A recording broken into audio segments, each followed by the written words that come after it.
We know we ask a lot from our patron and support network, and we are always so grateful for your generosity. In these challenging times, it's even harder to raise the funding we need to serve our community and achieve our goals. So we're always looking for new ways to maintain our revenue without adding additional burdens to our supporters. Today, we're excited to share a great opportunity that can really help our community and requires no additional out-of-pocket from you. We've partnered with the Liberty Company Insurance Brokers and their Liberty Cares program. Liberty Cares is simple. You already make monthly payments for your insurance needs, whether it's auto, home, or for your business. For every line of insurance you move to Liberty, they will donate 25% of the commissions they receive on your policies back to our cause. And under this special partnership arrangement, that donation will come to us again and again every year you keep your policy with Liberty. Often, you'll be able to move your insurance into this program simply by signing one form. It's that easy. The Liberty Company is one of the nation's largest insurance brokers, and they've won a number of recognitions for their excellent operations and workplace culture, so you can rest assured that you will be well taken care of. If you would like to learn more about how this new partnership with Liberty can help turn your insurance dollars into much-needed funds for our community, please visit libertycompany.com/libertycares or shoot them an email at libertycares@libertycompany.com. And please be sure to let them know that you're part of our community so that they will credit the benefit of your policies back to our organization. Your ongoing support is much appreciated, so thank you in advance.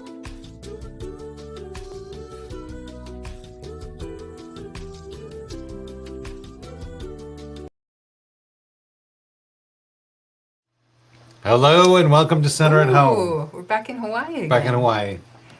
Welcome. Happy Friday, everyone. We have had a crazy week, haven't we? It has. Tell us what's happened. Well, Come on, Navah. I'm like giddy from What's exhaustion happened? because we've been doing camp all week. It's been so much fun. There is not a moment of like downtime. This is like, I want to hear about camp. Tell us about camp. it's incredible. It's I incredible. got to say something. It is incredible. And It she's is. done a great job. And Judy And Aviva, Langdon and Aviva Paskowitz have done amazing jobs putting this camp together in a very safe and wonderful way. Boy, I sound like someone. Very safe and beautiful way. It was beautiful. I'm kidding. Trumpy? No, you're a lot like Trumpy in some ways. Oh, thank you. I It's at the lowest hopefully it's level. the good ways. Oh, I'm kidding. Anyway, they're doing an incredible job at making a wonderful, fun experience for people while still staying safe, and it's been great to watch the first week. I think that these two are magic together. Mm-hmm. We have these two incredible, artistic and energetic. I mean, these girls are nonstop, and it's just every minute they're creating and doing something, and the whole week, each week is themed. So we just finished our Moon Week, and the kids were creating from lit up mobiles that they put in their houses to learning about the planets. And today they actually tie-dyed their shirt with their own custom-made panels on them and did like a screen printing tie-dye job. That was amazing. And they were looking at the stars. Everyone brought a blanket, and in their little quadrant of space, they were looking up at the stars and classical music. It was beautiful. And I'm so proud of this camp. It's been a really hard journey to get here. And I'm so glad that we were able to fulfill this. And there is still space in our camps. We have availability for weeks 2 and weeks 4. So please reach out to us, and you can do that at Navah at asnerfamilycenter.org. And if you come, you'll have an amazing time, and that's the truth. Safe and be safe. Safe and amazing time. Yes. Amazing in every way. So how you doing? Good. I'm as I said, I'm What very are your tired. plans for the weekend? I have big plans. Really? Odd plans. What are they? I was just saying that I have no plans. I don't drink anymore, so Right. it's like so boring. I don't do anything fun, so Well, I can't get on a plane. I can't. well, you're in that boat with everyone else. I know. So I know. Well, I know a lot of people that are still having fun. Really? Yeah. Who's having fun? All my wanna friends, know all who's my having friends fun. are having fun without me. I'm not having fun with anyone. Happy birthday, Robin Wazinski. We love you. Oh yeah, Oh yeah. I saw that this morning on my Facebook birthdays. And Moe says aloha. Who he gets to surf every day in Waikiki, by the way. Well, he lives in Hawaii. I know. What do you expect? I'm very jealous. Well, What here are we your are. plans, Matt? I'm doing whatever you're doing. Here we What? are. It's right. Really? It's true. Yeah. Whatever you like. Whatever you like. What movie was that from? I don't know. Oh my gosh. I'll Coming know to once you tell me. America. Oh, that's right. Okay. My Oh, favorite. yes. Such a cute That's movie. right. In the very beginning. So we're in a situation here in California. Yes. I mean, it's a serious This is situation. serious. Switching gears. We're in a serious situation. And this show today is going to really kind of talk about one of the most serious things that we have, which is another, maybe a whole year, maybe a whole school year with distance learning.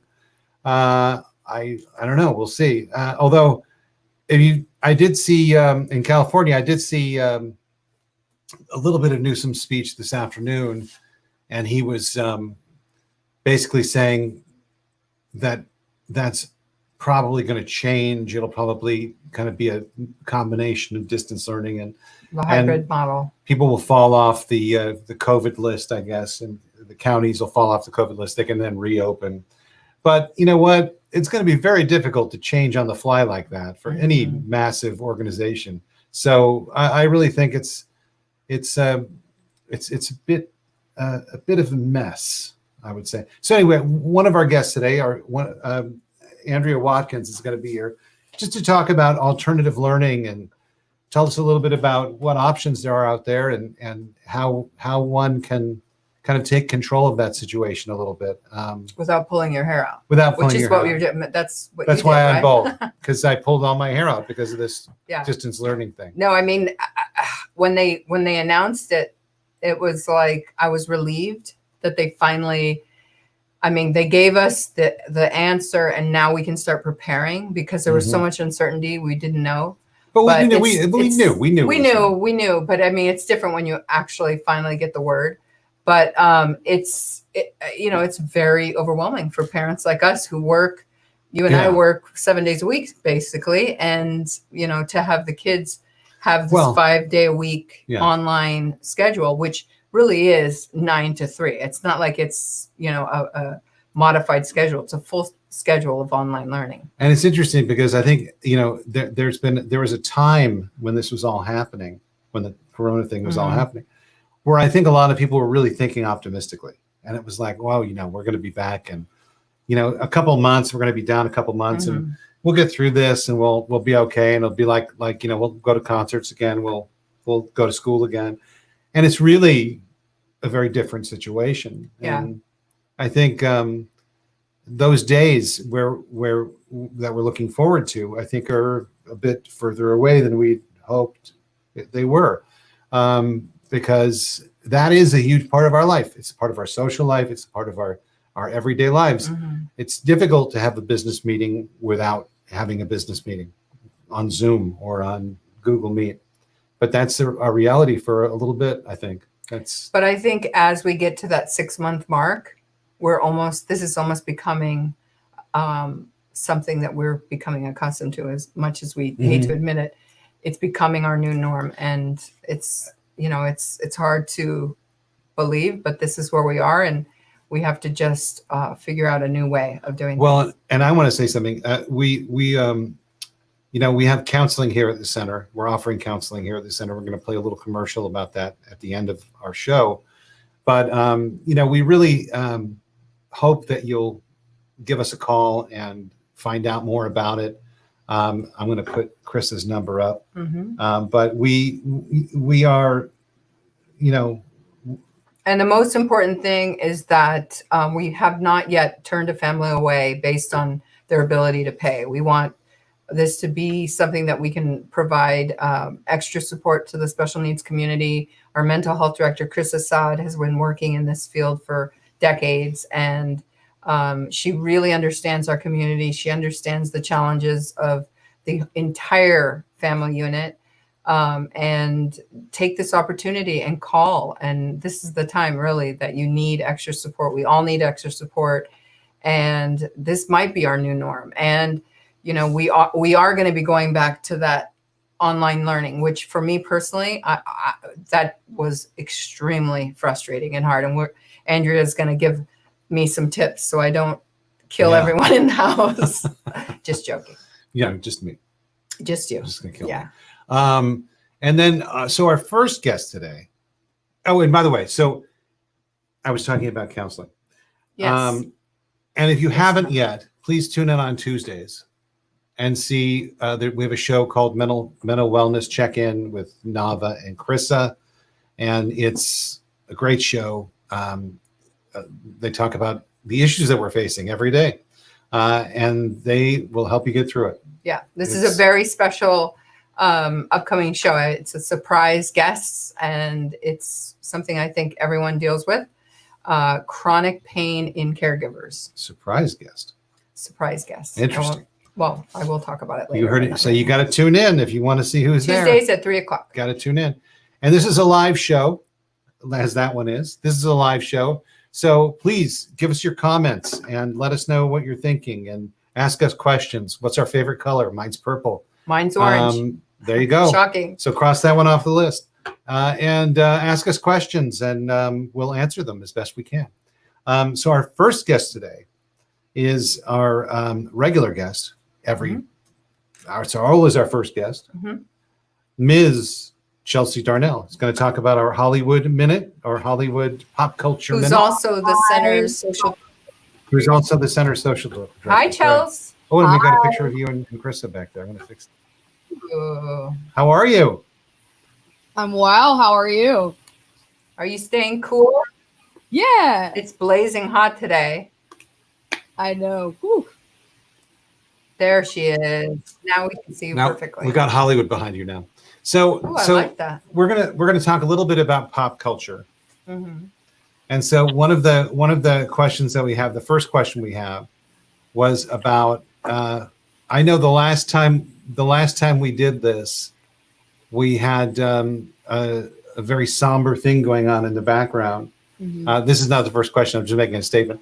We had a very somber thing going on in the background, which was Naya Rivera's disappearance. Yeah, and they still hadn't found her. They still hadn't found her, and so many interesting things happened.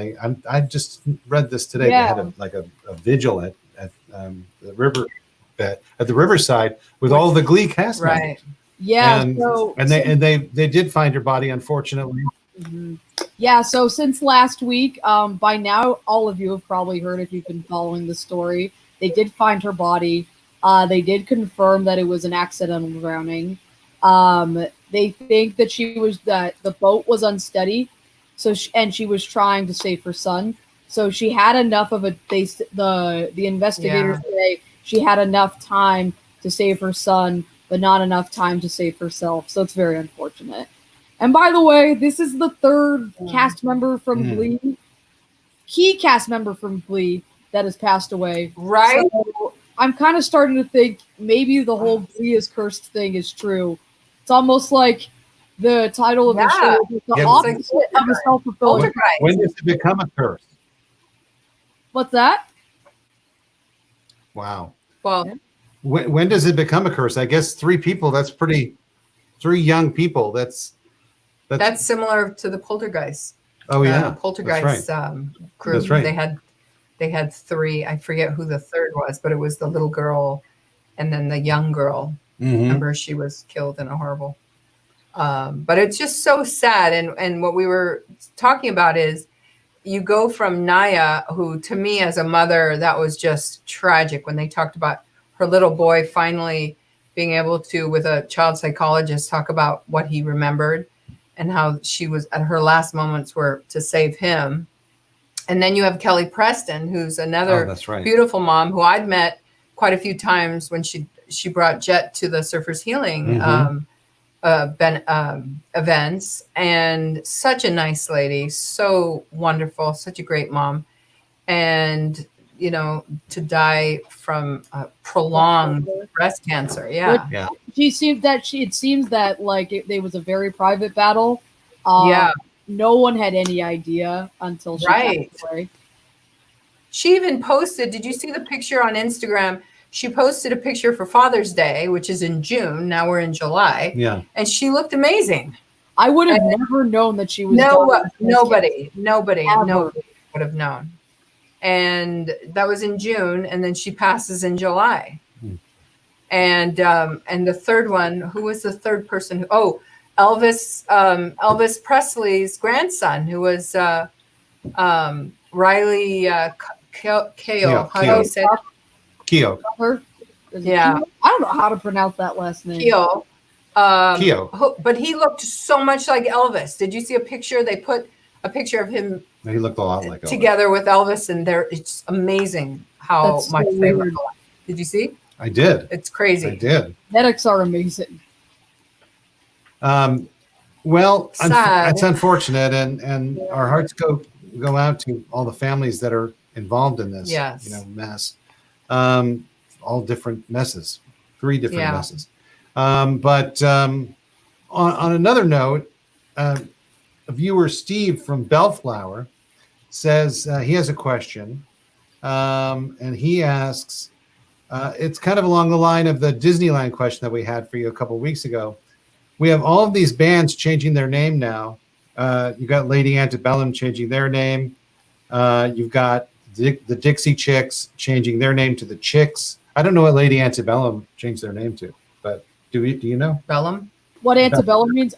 So when Lady Antebellum originally came up with their band name, they were thinking about the actual architectural style, but the reason why they ultimately changed it was because antebellum has a lot of ties to slave plantations in the South. Oh, wow. I did And not. and with the Black Lives Matter movement being more prevalent during this time period, they came to the conclusion that, you know what, we're going to change our name. Same with the Chicks. So I just found out Lady Antebellum changed their name to Lady A. Lady A, because that's what their fans nicknamed them as. But then apparently there's this artist or somebody who also goes by Lady A, and she tried to, I don't know, sue them or something like that. Like, Oh, God. Well, she had the name first. You know, I guess I don't know if they didn't trademark it. There's a battle there. Could be. Battle Royal. So obviously they're changing their names for a good reason. What do you think the reaction's been from the fans and everyone? I think the real fans are gonna stay by. Listen, the Chicks, formerly the Dixie Chicks, they're no stranger to standing up politically for what they believe in, and they have lost, like, back in like the early 2000s, when the war in Iraq was going on. Yeah. The lead singer made a whole statement against Bush. And the band lost a lot of fans after that particular moment, but I think whoever were their true fans, they stuck around.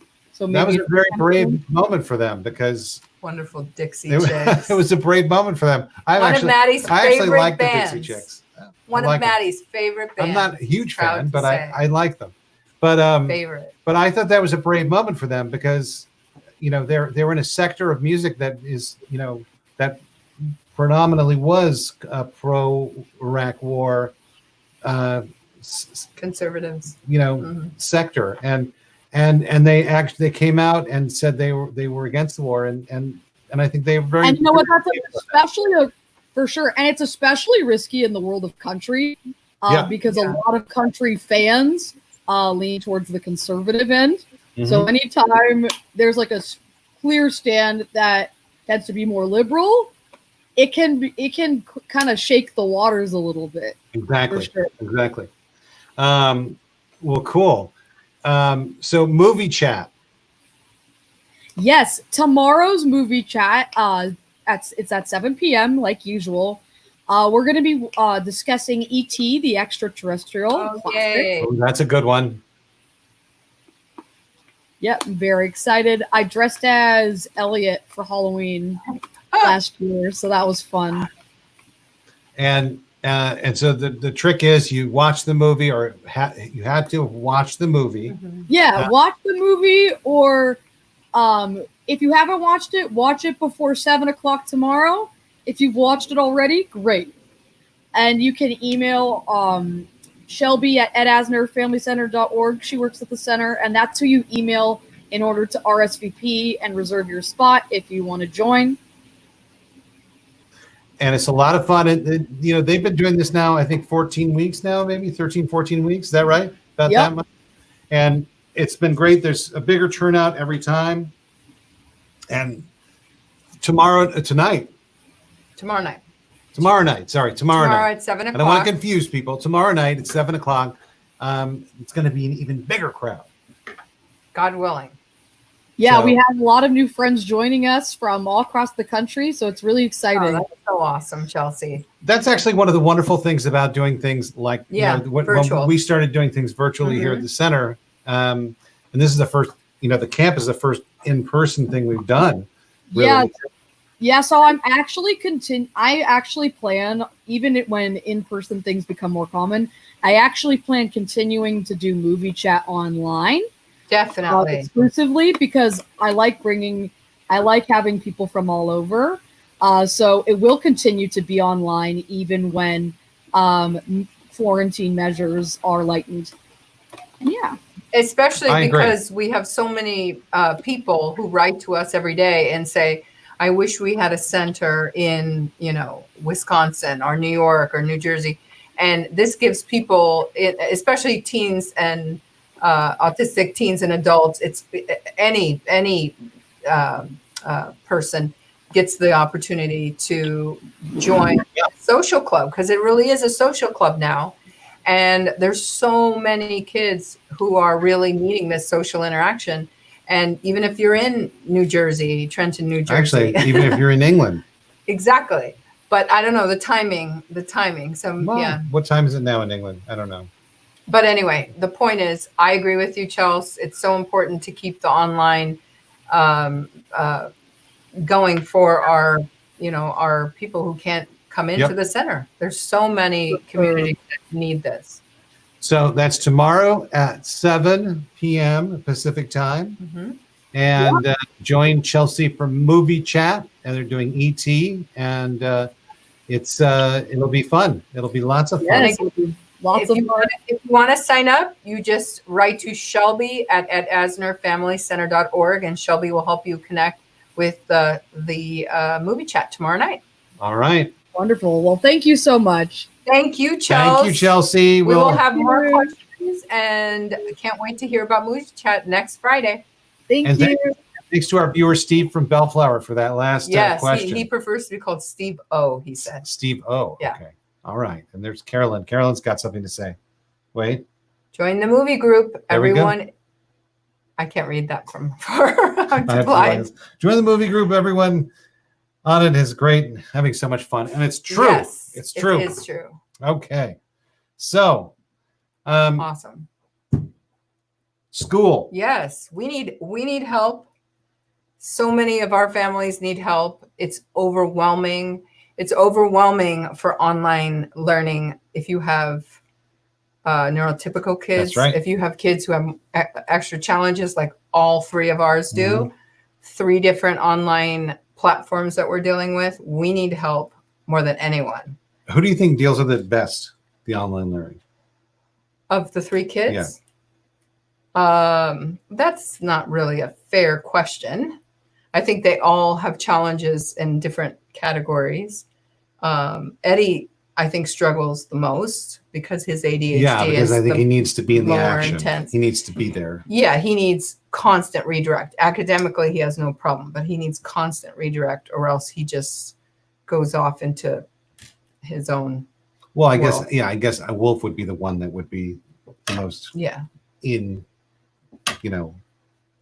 he still needs redirect. Yeah, of course. He still needs redirect. So many of the older kids, I love the story of the mom saying she walks in and her kid has figured out how to freeze his frame so it looks like his screen is buffering, and he's playing video games on his the kind, and he's pretending with his teacher that he's in class. It's kind of like which, by the way, Wolfie was doing too. When I was in school, the joke was like putting a magazine in your book and like looking at the book like this. Mad magazine. Or were you looking at a naughty magazine? No, I wouldn't. I wouldn't have done that at school. I don't know, maybe. No, probably Mad magazine or something.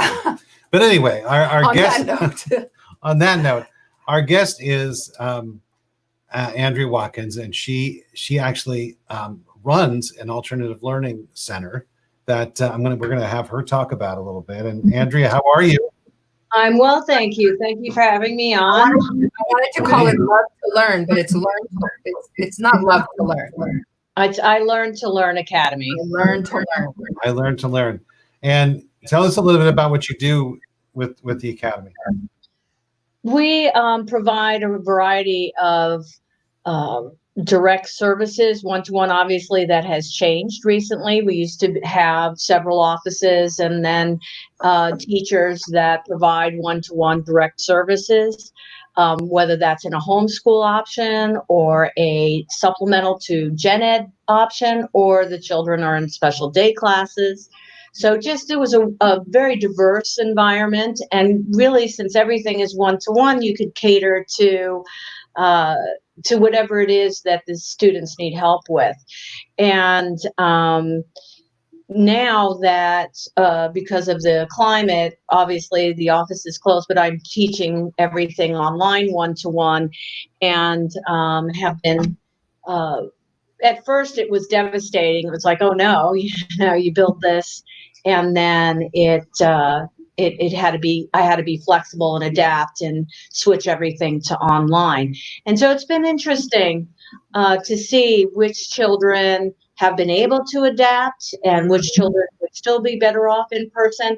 But for the most part, I've been pleasantly surprised at the fact that the students are able to respond and learn and grow in a one-to-one. And recently, with new school closure information, now I'm getting even a lot of interest from typical parents, parental help.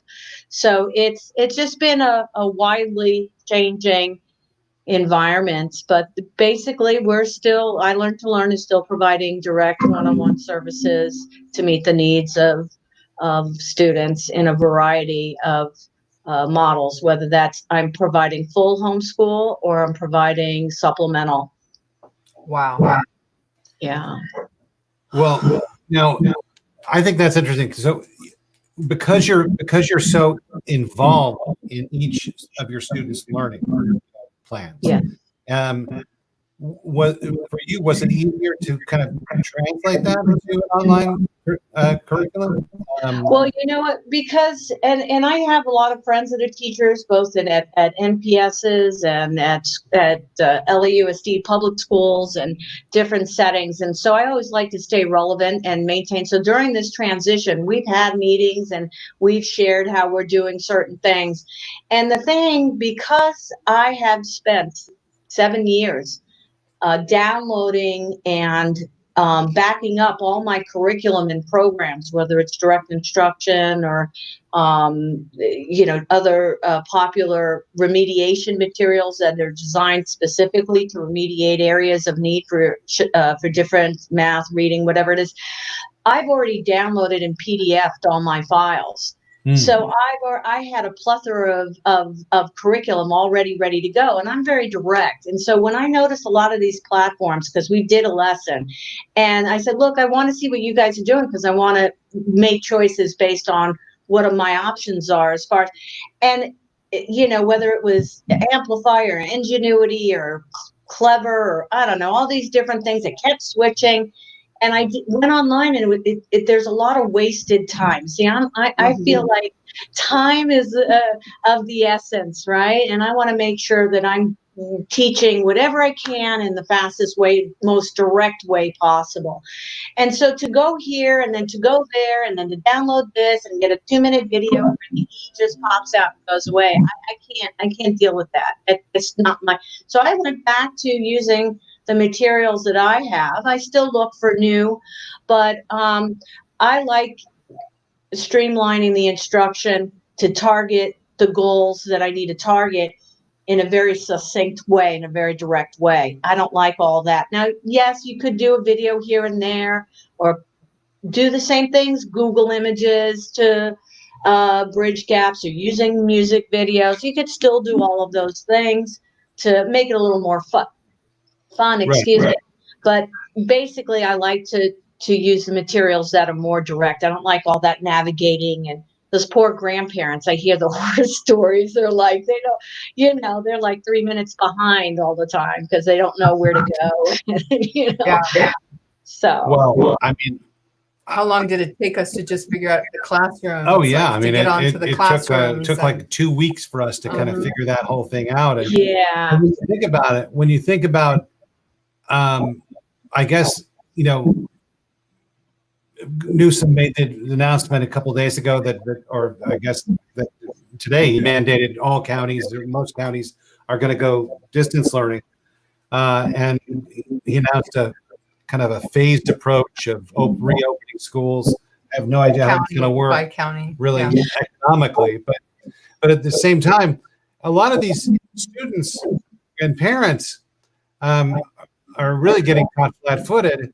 First of all, a lot of these students don't have access to computers or to tablets, and I guess they've addressed that with a bill that's for the state that's $5.3 billion that'll go to outfitting each of these students that need it with either a small computer or a Chromebook or something that will get them through this distance learning. But I still think that's a real Sisyphean feat to bring this massive school district, which is just LA. I'm not talking about California. I'm talking about LA. This massive school district in line with distance learning. I just don't know how that's going to happen. What do you think about that? Well, I think you bring a good point up as far as LAUSD. I think that some of the problems we're seeing now, that what the current situation is now, is just exacerbated problems that they've already had. I think LAUSD was already having their enrollment was going in the wrong direction. Their people that could pay for private school were going to private school. Then you have the issue of charter schools coming on board, and so there are already kind of issues and the buildings themselves being dated and problems. I mean, there are already a number of widespread issues, and the teachers, don't forget, they went on strike and got a nominal pay raise. And I say this time and time again, the teachers are the backbone of the industry, and they have to be happy. And so there's all of these problems with LAUSD already, and I think that this just exacerbated some of the issues that the population that LAUSD is serving is. I think a large portion of that population is in the poorer area, and they're already suffering through this. And I think when you get to any major catastrophe, the people that are poor and already struggling with day-to-day life are going to be feeling these the pain of this more than anybody else. And that's really the sad part. And I don't know what the answer is to that. I mean, that is such a big, I think that it just unveils so many other problems with economic disparity that we have. And so, that's a bigger issue, unfortunately, that I don't know what the solution is. I'm glad they're putting together a bill. I think that's a good start, but the effectiveness of that, with both parents are working and still they need daycare options. Yeah. I know they put daycare in place for parents that are in the medical field. I think they probably need to do something for parents that need to go back to work. Well, yeah, I mean, it's true. Yeah. We, Yeah. we live in a town, this LA, any big city, I think you could count in this category. Right. You live in a big city, it's usually a two income needed city. I mean, you have to have two incomes to kind of make it work, to make ends meet, to be able to afford rent and electricity and water. So it's there are a lot of unanswered questions on how this is all going to work, and hopefully we can navigate this together as we have so far. And maybe you can give the parents out there who are kind of stressing about this, maybe you can give them some pointers on how to set up their home and their place to kind of be more conductive to online learning and to kind of forcing their kids to kind of sit down and kind of really learn. What do you suggest to a parent out there who is going into this new school year with this kind of horror of online learning? Well, and I think one thing is a schedule, right? We all need a schedule. Kids look for schedules. You need goals. You need to set goals for your children, and you need to have the same space. So if you're setting this up in a space in your home, then it should be the same consistent space, and comfortable. Not too distracting if possible, but comfortable. And, don't be afraid to, whatever curriculum or such that you're using and working with your children, whether it's online or you're teaching, if you're finishing a packet, that you need to be flexible. And if they can't make it that day on the online, I mean, you do your best, but I think you need to be flexible and patient and relaxed and calm, because panic is never a good thing for any catastrophe. We have to remain calm. The avalanche buries you in the snow. It's best to think about rescuing yourself, getting rescued than peril.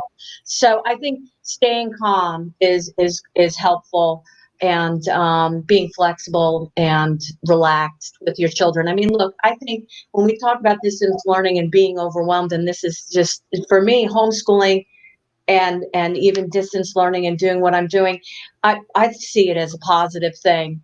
I see it as a positive opportunity for parents to get better connected with their children and better connected and spend more time with their kids, and an opportunity to be a family and to get through this together. I think that's very, very important.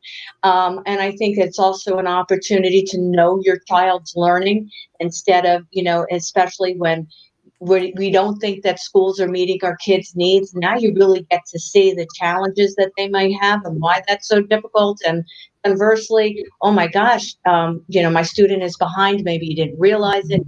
So I think that I like to see this as we have to remain positive and hopeful that there's an opportunity here for us to become better equipped to work with our children on such a big thing, which is education. Andrea, we've had a lot of our parents writing to us and asking us what were your thoughts, or if you know about all these little micro schools that are popping up.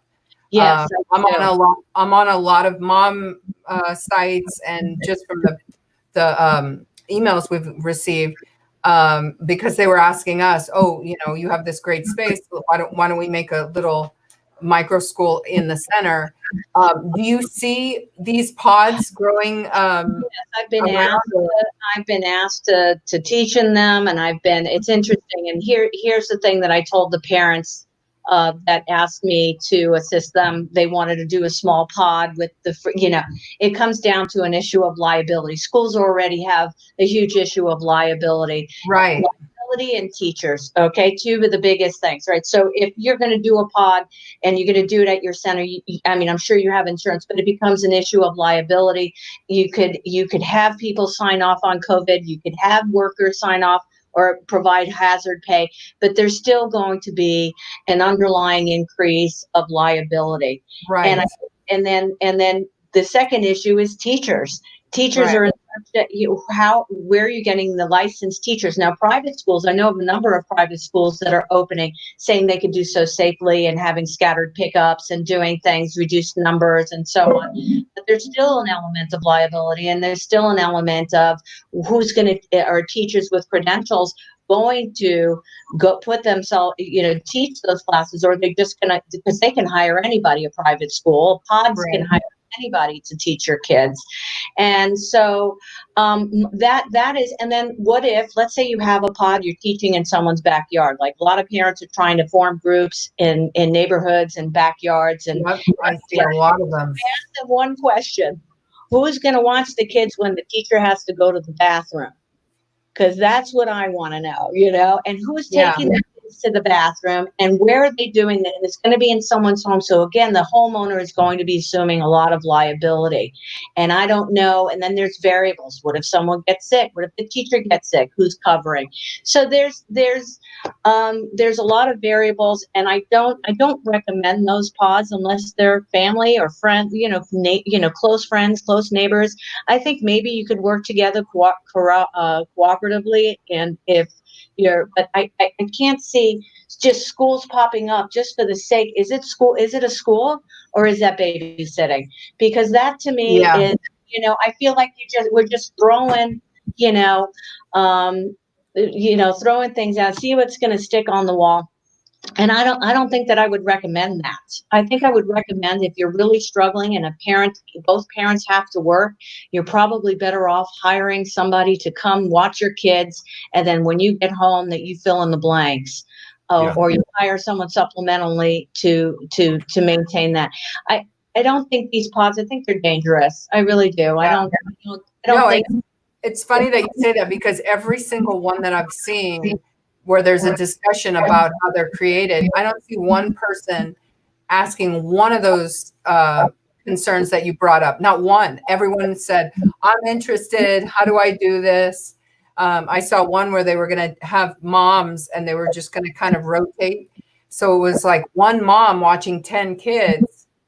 And like you say, what happens when the mom goes to the bathroom and you have 10 little kids? And most of the pods, which is inevitable, right? But most of the pods that I've seen, they're talking about little kids, like under the age of 10, and with experience and no credential, and then you get to the liability issues. And it sounds great, but 10 kids is a lot of kids to watch on a lot for an extended period of time. In addition, if they're doing it at the home, or you have to be able to keep the kids safe. And I'm not just talking about COVID safe. I'm talking about day-to-day safe. Right. It's not an easy gig. Walking out of the yard. Yeah, and you're going to be competing for teaching versus yard space. So I think that individual homes should look to maybe hire caregivers and nannies and things. And it's interesting, because I have been getting calls from parents that recognize that they're going to probably do some hybrid model, and then maybe have somebody like me, a professional, check in and make sure that the kids are learning and keeping up, or if they need additional support. But I think that parents should try first to work out a solution within their own unit. This is a time to be family strong, right? Yeah. This is a time to stick together and really teach those models family strong. And I think it'd be very difficult to find parents that could take care of 10 kids successfully. I just don't know that that's something that somebody has the talent to do. And it's harder than you think. Sounds great, but then they get it, and parent goes, "Ooh, I'm out. Some just aren't going to be able to do it." I wouldn't have a camp with 10 kids and one counselor. I mean, it's nuts. So Andrea, if somebody needs extra support, wants to reach out for more information, how do they contact you? I have my phone number, 818-257-0244. And you can text me. 818-257. 818-257. 0244. 0244. And the name of Andrea's company is iLearn2LearnAcademy.com. correct. But patience and hope, and I think calmness, Yes. remaining calm. And, like I said, I think homeschooling. Matt, remaining calm and don't get frustrated. And I think homeschooling can be a great thing. I think that for me, I've always been a fan of hybrid models for many students. I think this is opportunity to explore those. And I don't think that American education is going to be the same. I don't. All righty. I think it's a change that. Yeah. Yeah. Sorry, I thought you were done, and I interrupted you. I apologize. Well, you mentioned something earlier about family, and it's so important. That's so true, because if there's any silver lining here, it's that we are getting closer as families. We are reaching and listening to each other more, and getting more involved in each other's lives, and doing things that we weren't doing before, we're having to do now. So we're taking part in our kids' lives more. And I think that's important. And if there's a silver lining, that's certainly it. That's it. And we'll never regret that. No one will ever go back and say they regret having to spend more time with their children. I don't believe so. I agree 100%. Absolutely. Okay. Well, Andrea, thank you so very much. Andrea. You're welcome. It was so nice to see you guys. I hope you'll check in with us again and let us know how things are going, and maybe come back and kind of give us an update on how things are progressing. Okay, will do. Thank you so much for having me. Thank you, Andrea. Stay safe, Andrea. Take care. Stay safe, guys. Bye-bye. Well, I think Those pod moms better rethink their. Well, no, I mean, it's their interesting because a lot of schools. that I hadn't even thought of, and Oh, I didn't see one of her concerns ever voiced in one of my mom. well, certainly, I think the biggest issue there, the biggest issue is liability. It's like that becomes like a massive issue. Yeah, especially because a lot of, like she said, take away the quality of learning. Mm-hmm. If you have one adult watching 10 children in an outdoor It's setting, impossible. It's not a possibility. No, but Can't what do about just somebody who's walking by and sees, to me, there's so many variables that could go wrong that I think anytime you have one person watching too many kids, I mean, for the camp, I've never, ever felt that it should always be, a 3-to-1 or a 2-to-1, because she's talking about, or the pods are talking about little kids. And to me, it's just. So it's mostly for little kids? Most of the pods I've seen, I mean, I've seen a few for middle school, but most of them are for ages 10 and under. So. Well, we're all going to go through this together, and we're all going to learn about this together and kind of go through this together. I really feel for the parents that I think you and I are going to have to call Andrea just for the Brady Bunch of autism now, so we don't pull our own hairs out. But I mean, I think this is the Wild West in education right now. It's really something it's unknown waters, and we just have to take it day by day, right? Well, this has been an interesting show. I know, right? Really, I mean, it's stuff that we all need so much. We need this. I agree. And we only have a few more weeks if you think about it. I mean, we're ready at July 17th. August 25th is when the kids start again. You don't think they'll push that, huh? They're talking about that. I hope so. That'd be awesome. I think they've mentioned the possibility of like extending it into September. God, I hope so. And pushing it into September and kind of going through. Look forward to that. Through June. Well, I mean, I think that probably would be appropriate. Yeah. In regards to getting everything September 1st. No, to actually pushing it into September, like for initial. Like the way it used to be. Remember when we were kids? And I didn't have the same childhood you did. You always ask me that. Remember when we were kids back then, when we knew each other, we were hanging out together. Yeah. Now, remember when I was a kid, you would start. I would start probably around the 16th or 17th, 18th of September. Wow! And that's when you would start school. And it was a long summer. You would start. Awesome. You would start at the end of June, and you'd go through, and it was a long summer, and you'd start school like. 14th, 15th, 16th of September. The only way I do remember that, even though I was Oh yeah, like, now I was you the remember homeschool. it. I jogged the No, memory it's there, because didn't I? we would have surf camp, and surf camp Right. would end in September Yeah. because we were basing surf camp on what kids were doing. And Sure. not us. We weren't the ones going back to school, but That's right. we were surf camp days. But that's how you knew about school. Yes. All right. So,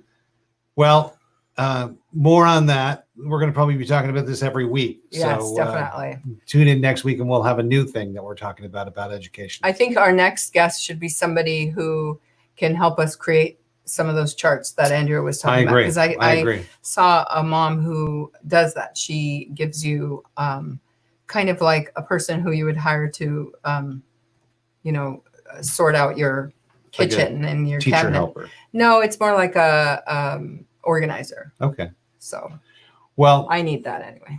so next week we have a really incredible guest. It's someone that I spoke to when I did Autism America many years ago. And she's the mother of Nellie Latson, who is a young man who was incarcerated in Virginia. He's autistic, and he's incarcerated in Virginia. I believe he still lives his life in solitary confinement.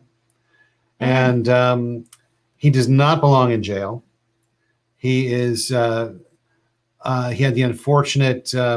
He was unfortunately in the wrong place at the wrong time, and was autistic and Black, and that's really what he did wrong. And it's an awful situation. And he was arrested.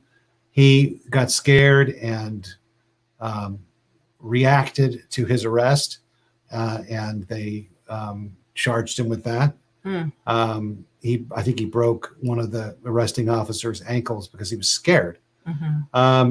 And he was put away and is still in prison in solitary confinement. His life has really changed, and not for the good reasons. So his mother's going to come on our show next week and talk to us about how he's doing and what's happening in his world. This has been years. This has been And how 5 we can years prevent this from happening last again. time. And how we can take the steps and teach our communities to know what the signs of autism are and to respect each other more. And if you were a bystander in that situation, if I saw that, I would have no hesitation to go up and say, whoa, this guy is obviously autistic. Because nobody said that. Nobody came up and no, there was no help there at all. As a matter of fact, the community was against him. Right. And I'll tell you what happened was he was standing in front of a library where he used to go all the time, and he was waiting for it to open. And a neighbor, someone called the police and said, this is not right. There's something going on. And he was odd. There was some odd activity because he was stimming or whatever. And was upset that the library wasn't open and he was stimming. And so the cops came and overreacted, and this situation happened. And something that could happen over and over again. It doesn't need to happen. But this is an old story. This is a story that happens time in and time out. You have a situation that escalates because the young man or young woman that is being arrested is autistic, and they get freaked out and scared and they react.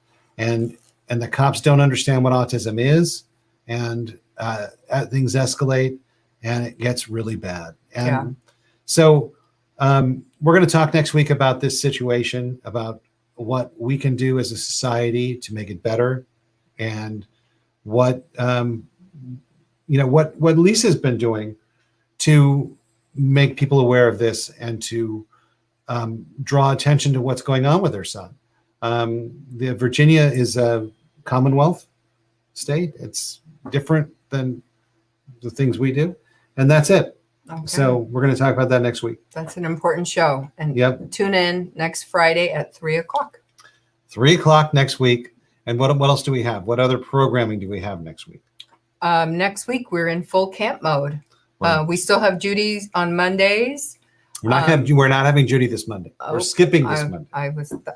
This truth. Judy will be back not this Monday, but next Monday. So tomorrow we have Crafts with Aviva. Yes. Really fun one. We have movie chat at 7:00 with social director Chelsea Darnell and her social club. ET. Check that out. And Yoga yoga on Sunday with the amazing yoga teacher Shauna. And the mental wellness check on Tuesday. Mm-hmm. And we have a very special guest, and it's all about chronic pain in caregivers. Good. Something I know too well. On Wednesday, Art with Aviva, character drawing, which is now turned into kind of a pop-up video kind of thing where we're just kind of answering questions of. That's really fun. Like Jimmy Neutron. Yeah, I love that. And then we'll see you again next Friday. And until then, keep your seatbelt fastened. We'll see you next week. Bye, guys.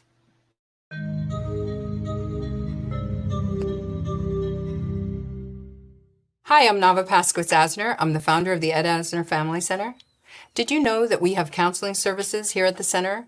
And our goal is to not send families away based on their ability to pay. This is my mental health director. Hi, I'm Krissa Saad. I'm the licensed marriage family therapist, and we have availability for telehealth sessions. We also take insurance and private pay sliding scale. So please give me a call at 818-855-2199. Take advantage of this wonderful opportunity. Call us today.